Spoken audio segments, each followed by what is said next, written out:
মুখের কি খারাপ অবস্থা।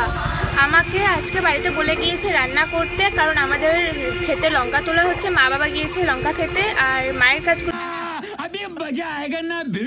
আজকে আমি করবো। তো লাস্ট অব্দি কী এক্সপিরিয়েন্স হয় আমার সেটা বলবো, আর কি রকম আমি রেজাল্ট পাই সেটাও বলি। তো গাইস, আজকে আমি তোমাদের সঙ্গে শেয়ার করব আমি আজকে কী কী রান্না করেছি এবং আমার রান্না খেয়ে সবাই কীরকম রেজাল্ট বলে আমার রান্নাটার বিষয়। তো সেই বিষয়ে তোমাদেরকে একটা ভিডিও করছি। আর আমাদের বাড়ির পাশে মেলা হচ্ছে, তাই জন্য গান চলছে। আর এইদিকে আমি কী কী রান্না করছি চলো তোমাদেরকে দেখাই। আসলে আমার বাবা মা গিয়েছে আমাদের মাঠে লঙ্কা তোলা হচ্ছে, তো তার জন্য সেখানে গিয়েছে। আর দেখো আমি কী কী রান্না করি। লাল শাক কাটছি, আর এখানে ডাল হচ্ছে, আর এখানে উচ্ছে ভাজার জন্য কেটে রেখেছি। তো সব কিছু করেছি, ভাত কিন্তু অলরেডি আগে হয়ে গিয়েছে। ফার্স্ট টাইম একা একা রান্না কি করি।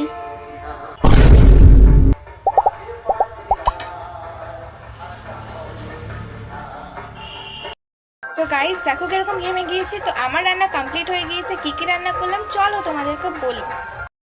তো রান্না করেছি আমি এগুলো, এই যে এটা ডাল, এটা লাল শাক ভাজা, আর এগুলো ভাত, আর এটা হলো উচ্ছে আর আলু দিয়ে ভাজা। তো আমি বাবা মায়ের রিয়াকশানটা দেখবো কীরকম, তো সেটা দেখার জন্য তো চলো এখন ফিডব্যাক নিয়ে এসে তোমাদেরকে দেখাই কীরকম করলাম। বাবা রান্না কেমন হয়েছে? আরে খারাপ খারাপ একদম। রান্নাটা মোটামুটি ভালোই হয়েছিল, নুন কম ঝাল বেশি হয়ে গেছিলো। পরের বার ভালো করে করার চেষ্টা করব।